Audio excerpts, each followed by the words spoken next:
আপনাদের স্বাগত জানাই আমি আমার কথা শুনবার জন্য। বাংলাদেশ আজ এক অদ্ভুত যুগসন্ধিক্ষণে দাঁড়িয়ে আছে। একদিকে মধ্যপ্রাচ্যের ধ্বংসস্তূপে দাঁড়িয়ে থাকা গাজা, যেখানে যুক্তরাষ্ট্রের উদ্যোগে প্রস্তাবিত আন্তর্জাতিক স্থিতিশীলতা বাহিনীতে যোগ দেওয়ার আগ্রহ প্রকাশ করেছে অন্তর্বর্তী সরকার অর্থাৎ বাংলাদেশ সরকার। অন্যদিকে দক্ষিণ এশিয়ার ক্রিকেট মাঠ, যেখানে খেলাধুলা কূটনীতির সেতু না হয়ে ক্রমেই রাজনৈতিক চাপের হাতিয়ারে পরিণত হচ্ছে। দুই প্রান্তের এই দুই বাস্তবতা আসলে একই প্রশ্নের সামনে দাঁড় করিয়ে দেয় আমাদের। বাংলাদেশের পররাষ্ট্রনীতির দিগন্ত কি নতুন করে আঁকা হচ্ছে, নাকি আমরা পুরনো দ্বিপক্ষীয় ছকের মধ্যেই ঘুরপাক খাচ্ছি? গাজা নিয়ে যুক্তরাষ্ট্রের প্রস্তাবিত আন্তর্জাতিক স্থিতিশীলতা বাহিনীতে অংশ নেওয়ার আগ্রহ প্রকাশের মধ্য দিয়ে বাংলাদেশ যে কেবল একটি সামরিক বা মানবিক মিশনের কথা বলছে তা নয়, এটি একটি বড় কূটনৈতিক বার্তা। বার্তাটি হলো ওয়াশিংটনের সঙ্গে সম্পর্ককে আরও ঘনিষ্ঠ করা এখন সরকারের অগ্রাধিকার। ভিসা বন্ড, অবৈধ অভিবাসন, বাণিজ্য ঘাটতি, এলডিসি উত্তরণ, শুল্ক হার সবকিছু মিলিয়ে যুক্তরাষ্ট্রের সঙ্গে সমীকরণ পুনর্গঠনের চাপ এখন প্রবল। গাজা প্রশ্নে আগ্রহ প্রকাশ সেই বৃহত্তর দর কষাকষিরই একটি অংশ। বাংলাদেশ ঐতিহ্যগতভাবে জাতিসংঘের শান্তিরক্ষা মিশনে অংশ নিয়ে এসছে। আফ্রিকা থেকে লেবানন, বিভিন্ন যুদ্ধ বিধ্বস্ত অঞ্চলে শান্তিরক্ষীদের উপস্থিতি আমাদের কূটনীতির একটি নৈতিক পুঁজি তৈরি করেছে।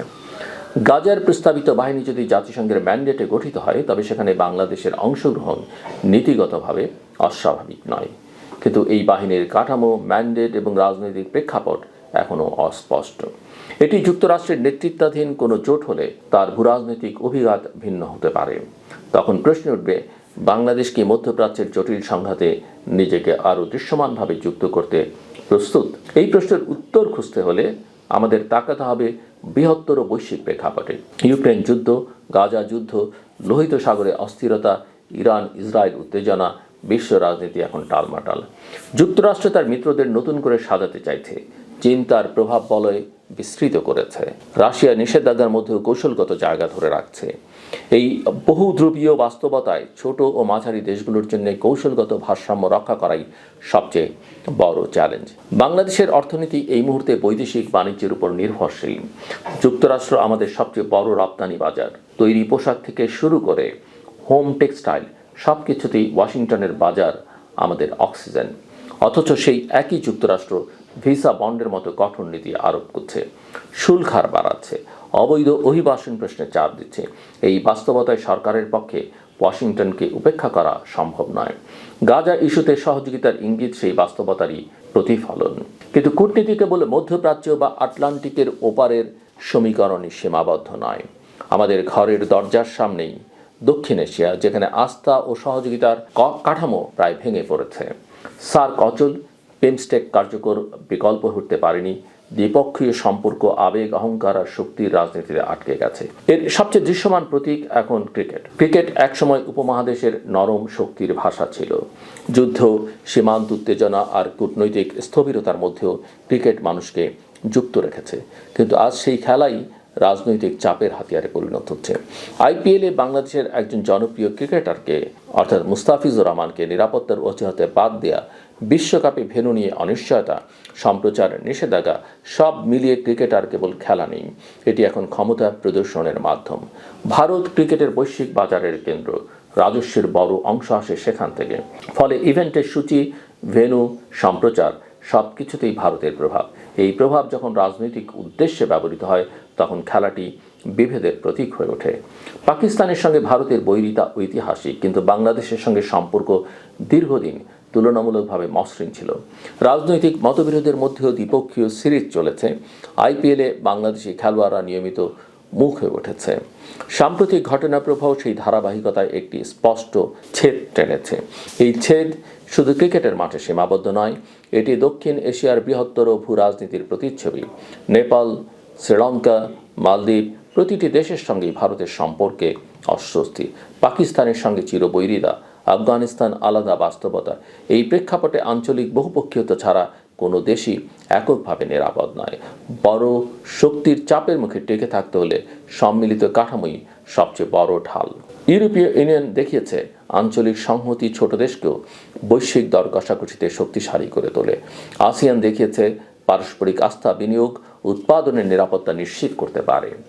লাতিন আমেরিকার মার্কোসুর দেখিয়েছে একক বাজার গড়ে তুললে বৈশ্বিক কৃষি ও শিল্পপণ্যের বাজারে অবস্থান শক্ত করা যায়।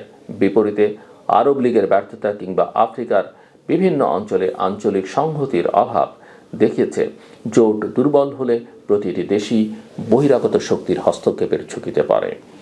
দক্ষিণ এশিয়ায় সার্কের অচলাবস্থা আমাদের ঠিক সেই ঝুঁকির দিকেই ঠেলে দিচ্ছে। বাংলাদেশ হয়তো ভাবতে পারে দ্বিপক্ষীয় ভারসাম্য রক্ষা করেই চলা যাবে। ভারত হয়তো ভাবতে পারে একক শক্তিতেই নিরাপত্তা নিশ্চিত হবে। বাস্তবে দুটো ধারণাই ভ্রান্ত। আঞ্চলিক অবিশ্বাস ও দূরত্ব সবার কৌশলগত নিরাপত্তাকেই দুর্বল করছে।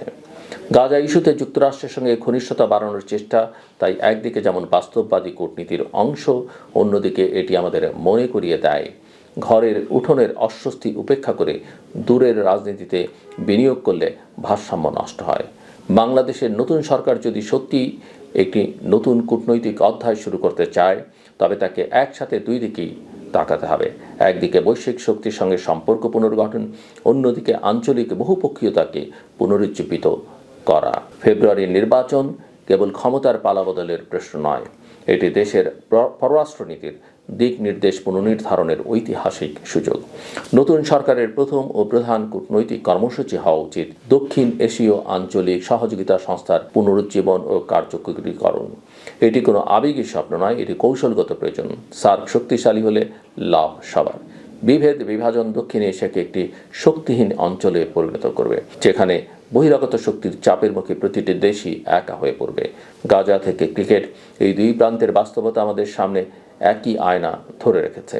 সেখানে দেখা যাচ্ছে কূটনীতি কেবল বিবৃতি আর সফরের বিষয় নয়, এটি আস্থা, সম্মান ও সমতার কাঠামো তৈরির প্রশ্ন। বাংলাদেশ যদি সাহসিকতার সঙ্গে সেই কাঠামো নির্মাণে এগোয়, তবে সে কেবল বৈশ্বিক রাজনীতিতে নয়, আঞ্চলিক ভূরাজনীতিতেও একটি মর্যাদাপূর্ণ অবস্থান গড়ে তুলতে পারবে। আর যদি পুরনো দ্বিপক্ষীয় ছকের মধ্যে হাঁটে, তবে হয় বশ্যতা নয় বৈরিতা, এই দুইয়ের মধ্যেই দোলাচলে আটকে থাকবে। নতুন মানচিত্র আঁকার সময় এখনই। আমার কথা শুনবার জন্য আপনাদের অসংখ্য ধন্যবাদ। আপনাদের সবার জন্য শুভকামনা।